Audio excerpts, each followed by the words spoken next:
Olá, seja bem-vindo a este vídeo.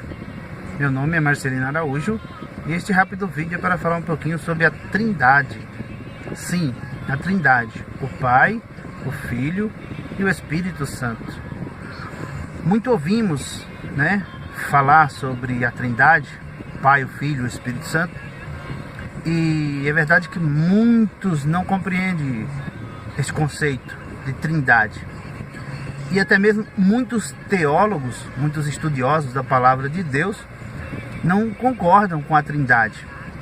Existem mesmo religiões que são, como chamamos, unicistas, acreditam num único Deus e é único Deus e pronto, não tem Trindade, Eles não acreditam em Trindade, acreditam num Deus único. Tudo bem, não é a questão aqui discutir crenças divergentes, mas sim falar um pouquinho sobre a triunidade de Deus, Então assim, eu Marcelino, compreendo esse conceito de uma forma simples e explico para você. É do ponto de vista da fé.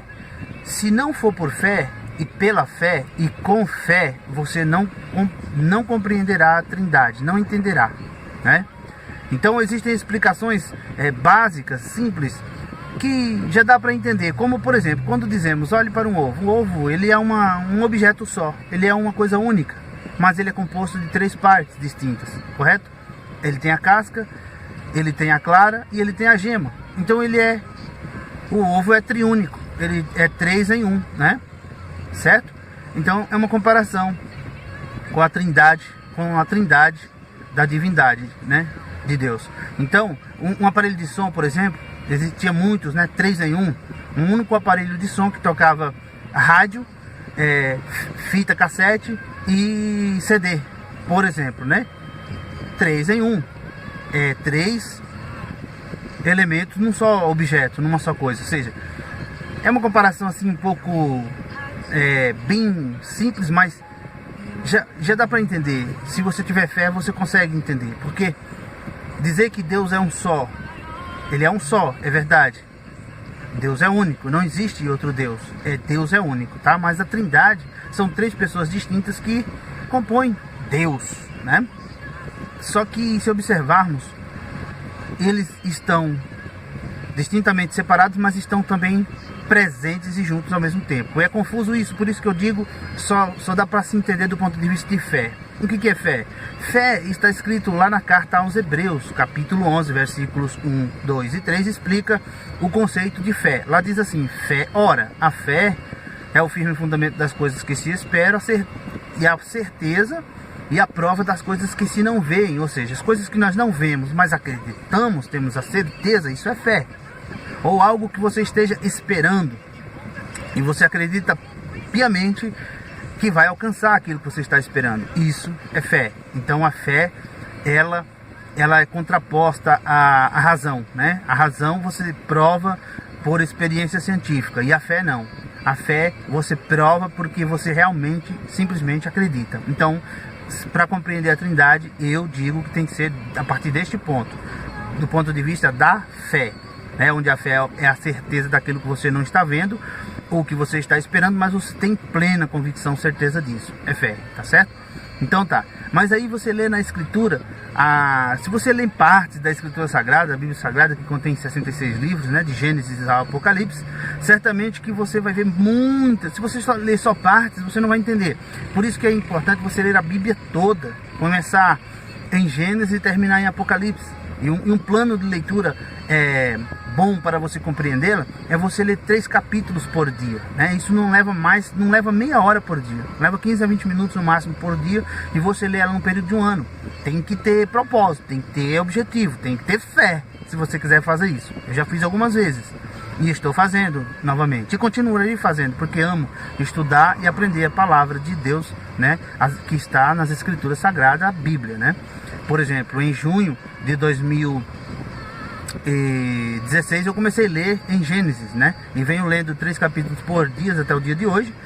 Hoje é dia 11 de 1 de 2017, eu já estou quase no final do livro dos Salmos. Então já passei aí da metade da Bíblia, do meio da Bíblia. Então, certamente que com um ano aí eu vou concluir a leitura, né, novamente, da Bíblia toda. Então, assim, é importante isso, para você entender todos os conceitos, todas as doutrinas, todos os ensinamentos que tem na Escritura. Mas eu digo, para você entender a Trindade, parte do ponto de vista da fé, certo? Um exemplo, uma passagem da Bíblia que eu gosto de usar muito é Mateus 3,19, se eu não me engano, onde fala do batismo de Jesus, onde um profeta chamado João Batista batizava, né, ali o povo, os judeus, nas águas do Rio Jordão para o arrependimento dos pecados, e ele vê que Jesus vem ali para aquele batismo.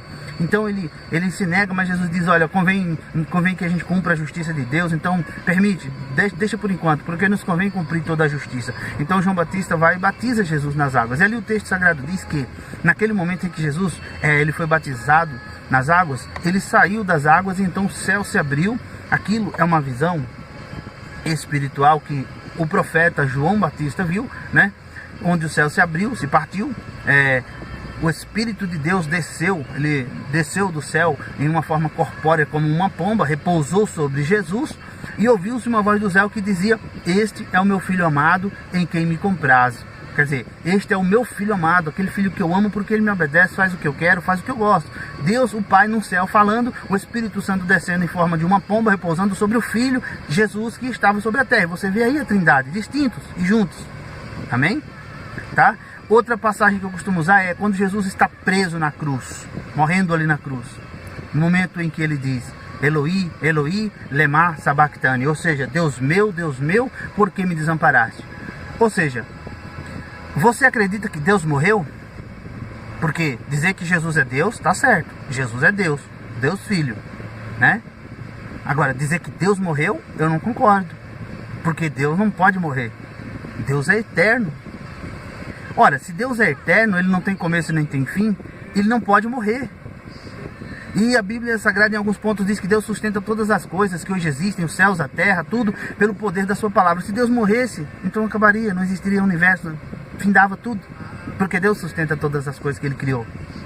Tá certo? Mas Deus não morreu. Precisa se compreender o mistério da fé. Cristo é o Deus encarnado, é o Deus que se fez homem. Então, hoje ele está na natureza divina, ele não está mais na natureza homem, porque ele está na glória, ele está no céu, ele está sentado no seu trono de glória. Mas quando ele esteve na terra, ele estava numa figura humana, num corpo humano. Por isso que o texto sagrado diz que o verbo se fez carne, habitou entre nós e vimos a sua glória, como a glória do unigênito do Pai. Ou seja, o verbo se fez carne, a palavra encarnou, se fez homem, certo? Mas Jesus então tinha a natureza, 100% da natureza divina, a natureza de Deus Pai nele, e tinha a natureza humana também, 100%. Aí quando morre na cruz, Deus não morreu. Quem morreu foi o Cristo homem. Foi o Jesus homem que morreu. Não foi Deus. Por isso que o Cristo homem diz, Deus meu, por que me abandonou? Por que me desamparou? Deus não morre. Deus não estava em Cristo naquele momento que ele morreu. Só havia ali o homem, Jesus, que morreu como os meigos, Salvador, o Cordeiro imaculado, aquele que não cometeu pecado, aquele que é puro, aquele que é santo, aquele que é verdadeiro, que nos limpa de toda imundícia, de todo pecado e nos reconcilia com Deus o Pai. Certo? Isso é a salvação. Então é preciso estudar todos os conceitos, todos os princípios de Deus na Bíblia, na Escritura, para você compreender. Mas a Trindade é simples assim. Então na cruz, o Deus Filho estava ali, mas o Deus naquele momento se retirou de Jesus. Ele disse, em tuas mãos eu entrego o meu espírito. E ali morreu, o homem morreu, mas o Espírito de Deus que é eterno não morre. Pelo Espírito ele clamava. Mas quando rende o Espírito, que ele morre, é só o Cristo homem. É só Jesus homem. E Deus continua vivo e eterno. E Deus, o Pai, vai ressuscitar Jesus Cristo dentre os mortos 3 dias depois. Tá certo? Para finalizar, para não ficar muito grande esse vídeo, então vemos na cruz, Jesus, o Deus Filho, estava ali preso na cruz, o Deus Pai continua no céu, e o Espírito Santo ali que intercedia quando ele ora, inclusive pelos pecadores, dizendo, Pai, perdoa porque eles não sabem o que fazem. Se não for pelo Espírito Santo, alguém não consegue interceder pelo ser humano, porque nós não somos bons, nós somos maus, nós somos imperfeitos, precisamos da graça e misericórdia de Deus para termos comunhão e relacionamento com Ele. É por isso. Então, estava ali presente o Pai, o Filho e o Espírito Santo, o Deus triúnico. Em Apocalipse capítulo 1, versículo 7 ou 8, Jesus, ele ressuscitado dos mortos, glorificado, aparecendo a João, o apóstolo João, né, num arrebatamento de espírito que João, o apóstolo, teve na ilha de Patmos, e ele diz assim: eis-me aqui, estou vivo, fui morto, mas estou vivo pelos séculos dos séculos, e tenho nas minhas mãos as chaves da morte e do inferno. E ele diz: está cumprido, eu sou o alfa e o ômega, o princípio e o fim, diz o Senhor, aquele que era, que é e que há de vir, o Todo-Poderoso. Tá bom? São só algumas citações, mas é assim: Deus é três e Deus é um. Triúnico, Pai, Filho e Espírito Santo num só Deus. Que se em vários momentos da história esteve distinto em três pessoas, e no dia de hoje ainda está, né? Mas é um único Deus e é trino. Esta é a Trindade. Então espero que você tenha compreendido, que Deus abençoe e até logo, até outro vídeo.